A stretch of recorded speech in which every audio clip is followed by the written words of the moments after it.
Dans un premier temps, vous présenter brièvement, s'il vous plaît. Ok, alors Vincent Ayel, enseignant-chercheur en thermique à l'Institut Péprime et à l'ISAE en SMA. Et Yves Bertin, enseignant-chercheur au même endroit et aussi en thermique.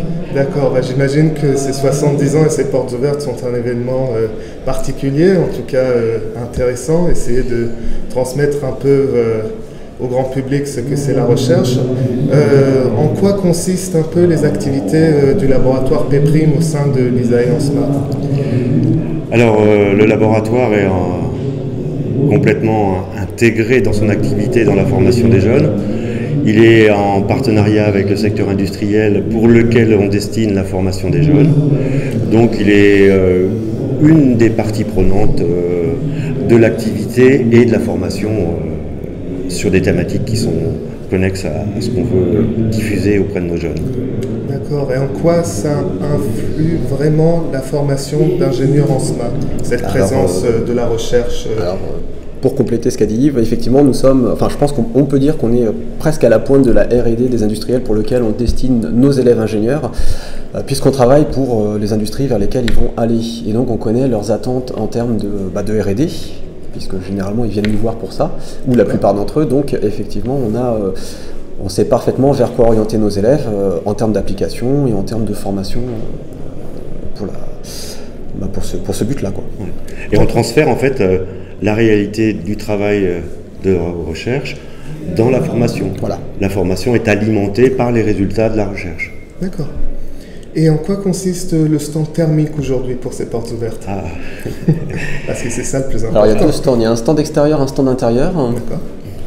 Alors le stand extérieur, on a mis en avant des choses qui peuvent être parlantes pour le grand public, c'est des expériences qui se font hors gravité. Donc pendant quelques secondes, on joue aux cosmonautes, on embarque des expériences qui peuvent fonctionner en l'absence de gravité, ça nous permet d'étudier des phénomènes qu'au sol on ne peut pas observer.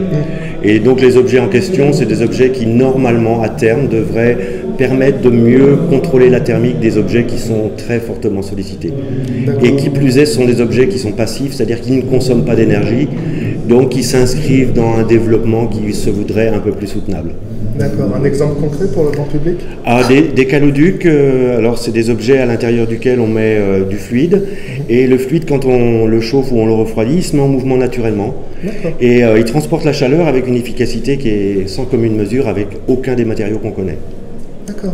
Et le stand intérieur? Le laboratoire intérieur, en fait, on détaille ce que vient de dire Yves par rapport aux activités de recherche de Péprime, enfin de l'Axe COS de l'Institut Péprime. Donc on voit le rack expérimental, on voit les expériences, on voit des prototypes. Et après, donc, il y a d'autres parties. Il y a aussi une partie dédiée à la présentation du refroidissement par convection, donc par l'utilisation d'un fluide pour des applications aussi réelles au sein de l'Institut Péprime.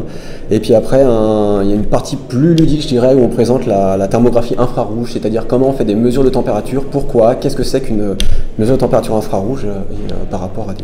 Donc là, c'est un peu plus ludique parce qu'on montre des choses... D'accord. Et pour dire que la boucle est bouclée, c'est que les expériences qui sont présentées sur le parvis, c'est des expériences auxquelles ont participé de manière prégnante les élèves de l'école. D'accord. Tout à fait. Et justement, ces élèves de l'école qui vont être intéressés par la recherche, vu qu'ils ont été au contact de celle-ci durant leur cursus d'ingénieur, quels conseils leur donneriez-vous pour vraiment travailler dans la recherche finalement? Être passionné, facile, c'est facile. Mais... Faire ce qu'on a envie, et ne pas être mobilisé par des contraintes domestiques. D'accord. Écoutez, merci beaucoup de nous avoir accordé votre temps et bonne continuation. Merci. Pour ces 70 ans. C'est un plaisir. À bientôt.